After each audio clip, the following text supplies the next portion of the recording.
इनाम है वो रब्बे करीम तुमको कैसे अता फरमाएगा।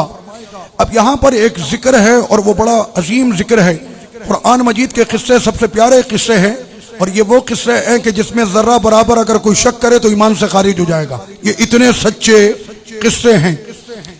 सईदा मरियम अलैहिस्सलाम की माँ ने ये नजर मानी। आपकी वालदा जिनको कहा जाता है ज़ौजत इमरान, इस वजह से सूरह का नाम भी है आले इमरान। ये आयत नंबर है 36। तो उन्होंने ये नजर मानी। ये जहन में रहे, नजर दो किस्म की होती है। एक नजर होती है शरई, एक होती है उर्फी। नजर शरई के जिसका अदा करना वाजिब है, अगर उसको अदा ना किया तो उसके जिम्मे पर बाकी रहेगी, और अगर बगैर अदा किए मर गया तो वो गुनाहगार है। नजर उर्फी यह है कि किसी शख्स ने यह नजर मान ली कि अगर मेरा फला काम हो गया तो मैं गौस पाक रज़ियल्लाहु अन्हु के लिए ईसाले सवाब करूंगा, 11 देंगे। इसको कहते हैं नजर उर्फी। ये शरई नहीं है। ये नजर कौन सी है? ये उर्फी है। अल्लाह के सिवा किसी के लिए नजर शरई मानी नहीं जा सकती, नजर उर्फी हो सकती है। तो इस पर बड़े जोर से चीखते हुए आवाज आई, ये भी नहीं हो सकती। मैंने कहा मौलवी साहब ये ले, मैं आपको एक पराडो आपके नजर तोहफा देते कि नहीं देते? मैंने कहा ये ईसाले सवाब है। कहना आपने नाम तो नजर का दिया, मैंने पराडो आपको दिया, ये भी तो नजर है। कहना ये तो तोहफा है। मैंने कहा ये भी गौस पाक को तोहफा है। आम बंदों को दिया जाता है तो उसको ईसाले सवाब कहा जाता है, और अल्लाह के प्यारों को किया जाता है तो उसको नजर कहा जाता है। अदब में क्यों? सामने अल्लाह का वली है। अब मोहतरम हज़रात, तो सईदा मरियम उन्होंने नजर ये मानी कि मेरे शिकम में जो है अगर ये लड़का हुआ तो मैं इसको अल्लाह के लिए वक्फ करूंगी। ये नजर उन्होंने मानी। लेकिन उसके बाद बेटी हुई। कौन? सईदा मरियम अलैहिस्सलाम। कायनात की सबसे पाकीज़ा औरत सईदा मरियम है। तो इसमें वही जिक्र है। तो उन्होंने कहा कि मौला मैंने तो नजर मानी थी कि लड़का होगा तो तेरी राह में कुर्बान करूंगी, फिदा करूंगी, लेकिन मेरी यहाँ तो बेटी हो गई। रब्बे करीम ने फरमाया बेटी तो है पर दर्जे में ये लड़के से भी बढ़कर है।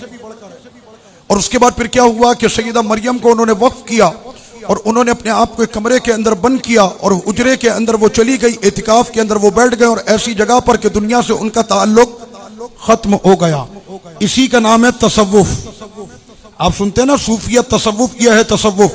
तो हम कहें कि सईदा मरियम अलैहिस्सलाम सूफिया थी तो बिल्कुल हक बजानिब होगा कि उन्होंने अपने आप को दुनिया से काट कर अपने आप को दुनिया से तन्हा किया और अपने आप को याद इलाही में उन्होंने मसरूफ किया।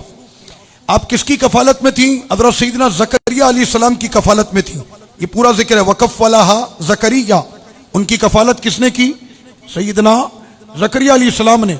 तो सैयदना ज़करिया अलैहिस्सलाम अल्लाह के नबी और रसूल हैं। तो सैयदना ज़करिया अलैहिस्सलाम जिस वक्त में सैयदा मरियम अलैहिस्सलाम के हुजरे पर आते तो देखते बेमौसम के फल हैं, गर्मी में सर्दी के, सर्दी में गर्मी के। तो पूछा ये कहाँ से? ये हवाला कोट करो, ये दलील है, अल्लाह के वलियों की अजमत पर दलील है, इसको कोट करें। आयत नंबर 37। पूछा या मरियम अन्ना लकी हादा, ये कहां से आया? कहा ये मेरे रब की तरफ से है। अल्लाह की वलिया है ना, नबिया नहीं, वलिया है, वलिया। कहा कि मेरे रब की तरफ से है और मेरा रब जिसे चाहता है बेहिसाब अता करता है। और आप बात कर रहे हैं बेहिसाब अता करता है, वो तो गर्मी में सर्दी के, सर्दी में गर्मी के भी अता करता है। अब समझ में आ रही? अल्लाह वालों की यहाँ खिजा होती नहीं, उनकी यहाँ सिर्फ बारी बार होती है। ये इसलिए अल्लाह वाले। उसके बाद वाली आयत सुनियो, अगर इस आयत को तुमने कोड ना किया तो बहुत बड़ी दलील तुमसे रह जाएगी। आयत नंबर 38 आले इमरान।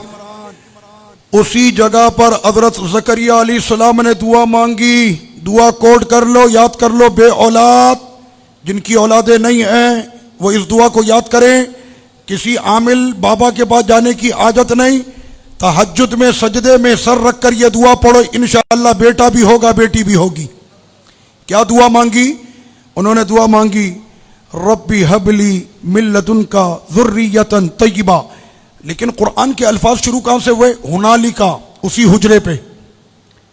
अपने घर पे दुआ मांगते ना भाई, आप अल्लाह के नबी रसूल हैं, नबी रसूल की जबान से जो कलिमात अदा हो जाएं वो पूरे होते हैं। नबी की दुआ रद्द हो सकती है, रसूल की दुआ रद्द हो सकती है। हज़रत सैयदना ज़करिया अलैहिस्सलाम ने उसी जगह, कौन सी जगह? सैयदा मरियम का हुजरा। अब आपके समझ में आ गई। और सुन्नी तुम अब्दुल्ला शाह गाजी जाते हो, वली का दरबार है।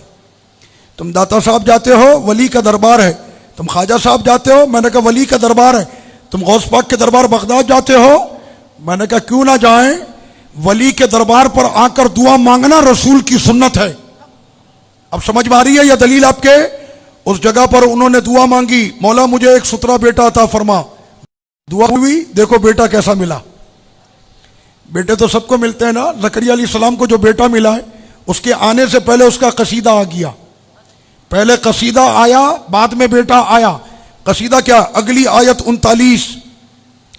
सैयदना ज़करिया अलैहिस्सलाम मेहराब में नमाज पढ़ लें, फरिश्ता आकर कहता अल्लाह ताला आपको खुशखबरी देता है याहिया की। रब की बारगाह में नाम भी चॉइस हो गया। याहिया नाम होगा, अल्लाह के कलीमे की तस्दीक करेगा। अल्लाह का कलीमा कौन है? सैयदना ईसा अलैहिस्सलाम। जिस वक्त बिन बाप के ईसा अलैहिस्सलाम पैदा होंगे, पूरी कौम सैयदा मरियम पर आकर बोहतान लगाएगी माज़अल्लाह। उस वक्त में सैयदा मरियम का शरई दलीलों से दिफा करने के लिए आपका बेटा याहया खड़ा होगा। यानी सिर्फ वो याहया, सिर्फ याहया नहीं होगा, वो मुनाज़िर इस्लाम होगा। फरमाया अल्लाह के कलीमे की तस्दीक करेगा, वो सैयद होगा, वो सबसे ज्यादा सुतरा होगा, वो नबी होगा, वो सालिहीन में से होगा। मैंने कहा जब रब्बे करीम हजरत याहया के लिए इतना कसीदा इरशाद फरमा दे, तो फाजिल बरेलवी अगर कहे कि सरवर कहूं कि मालिक मौला कहूं तुझे, बागे खलील का गुले ज़ेबा कहूं तुझे, इतना मुबालगा। मैंने कहा कुरान ने जो किया है ये मुबालगा नहीं है। रब्बे करीम ने हजरत याहया अलैहिस्सलाम के लिए कितने अल्फाज फरमाए। याहया कलमे की तस्दीक करेगा, सैयद होगा, पाक होगा, नबी होगा, सालेह होगा। तो फाजिले बरेलवी भी तो यही कहते हैं, सरवर कहूं कि मालिक मौला कहूं तुझे, बागे खलील का गुले ज़ेबा कहूं तुझे, तेरे तो बस ऐबे तनाई से है बरी, ऐ राह मेरे शाह क्या क्या कहूं तुझे। जब इनकी ये शान है तो ये उनके सरदार की शान क्या होगी। अब यहां पर ये